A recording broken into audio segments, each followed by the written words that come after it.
sebenarnya. Sila rujuk pada FB saya, iaitu faktor kuli. Ya, tiba-tiba muncul sosok tubuh yang bernama Tengku Razali, seorang ahli parlimen yang super senior, yang kita kata paling senior, berpengalaman dan sebagainya. Baik, tak apa. Dia muncul lepas pada Datuk Seri Anwar pukul 11, dia mai 2.30. Ada banyaklah spekulasi. Tapi yang penting daripada tulisan saya itu, kalau ada pun nilai berita Tengku Razali, bukan 2.30 tu saja dia jumpa. Bukan itu saja nilai berita dia. Tapi kalau tuan-tuan tengok dan amati rentetan pertemuan itu, esoknya keluar surat atau lusanya, tak silap saya, keluar surat yang dia tulis ke Yang di-Pertua Dewan, Datuk Azhar, ya, tentang satu amaran keras dia di dalam surat itu. Kenapa speaker tidak ambil perhatian serius dan keutamaan pada permohonan ataupun usul undi tidak percaya yang on record pernah dibawa oleh Langkawi 2 kali. Sekali Tuan Speaker panggil untuk bincang benda itu, tapi kemudian di overrule oleh Tan Sri Mahyudin sebagai pengurusi Dewan, dia panggil Chairman of the Dewan. Dan kemudian bila bawa lagi masuk pada sidang Jun pun sekali lagi telah ditolak oleh Speaker yang waktu itu dilantik baru. Baik.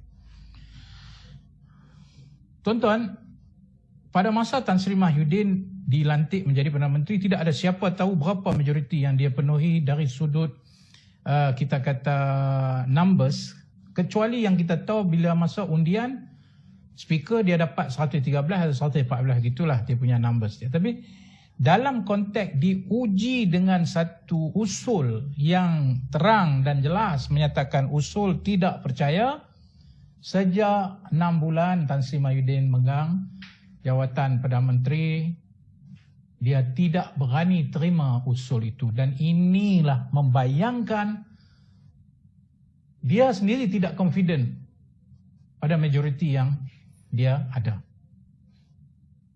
Jadi kegagalan itulah yang menyebabkan Tengku Razali highlight kenapa Speaker tidak bawa benda ini. Dan dia mengingatkan Speaker perkara-perkara besar, iaitu pertama, Speaker tertakluk dalam memahami peraturan dan aturan Parlimen. Standing orders itu disahkan dan diberikan keabsahannya oleh Perlembagaan Persekutuan. Maka dia tidak bebas dalam konteks dia lain. Maksudnya dia juga tertakluk kepada Perlembagaan Persekutuan. Kedua, dia menggambarkan dan membayangkan betapa Speaker juga bertanggungjawab memastikan perkara yang vital tentang kedudukan Perdana Menteri, di mana kedudukan Perdana Menteri itu mestilah mendapat sokongan majoriti untuk mengekalkan ataupun meletakkan seseorang itu menjadi Perdana Menteri. Satu yang gagal dibuktikan oleh Tan Sri Mahyudin Yassin. Jadi hari ini Datuk Seri Anwar Ibrahim mendakwa punya majoriti yang kukuh. Kalau 2 hari bulan adalah 2 November adalah tarikh persidangan, saya kata mungkinkah isyarat surat kuli itu nak bagi kita faham bahawa ada 2 kaedah untuk menetapkan seorang Perdana Menteri itu, dan kedua-duanya boleh berjalan serentak sebenarnya, dan boleh jadi vice versa. Sama ada yang Pertuan Agong meyakini calon ini mempunyai majoriti yang dia yakini, tidak terhalang untuk diuji di Parlimen. oleh 222 orang ahli parlimen. Dan itulah yang terbaik.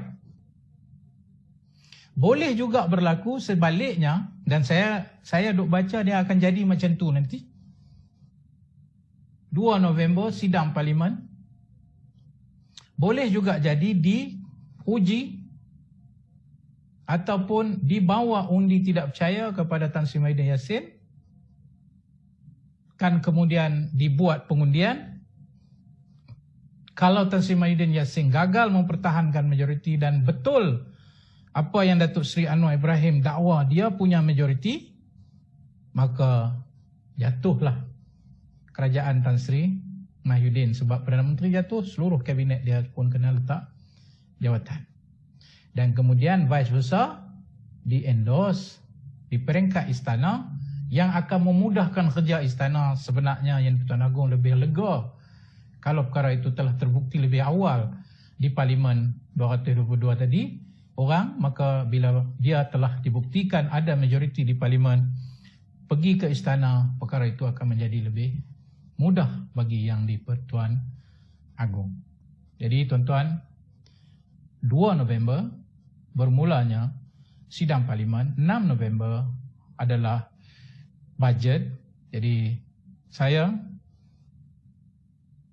sebagai orang yang terlibat dalam semua proses ini, sebagai mereka yang dirampas hak mereka, mengharapkan langkah Datuk Seri Anwar Ibrahim ini pertama diberikan kekuatan dan Allah memudahkan perjalanan dia.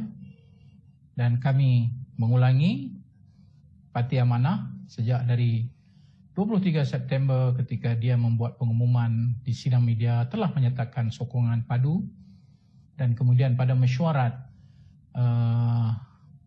Majlis Presiden Pakatan Harapan baru-baru ini juga mengulangi sokongan sepenuh kepada Datuk Seri Anwar Ibrahim dengan usaha yang dibuatnya. Dan dari sudut moral, spiritual, kita juga bersama mendoakan.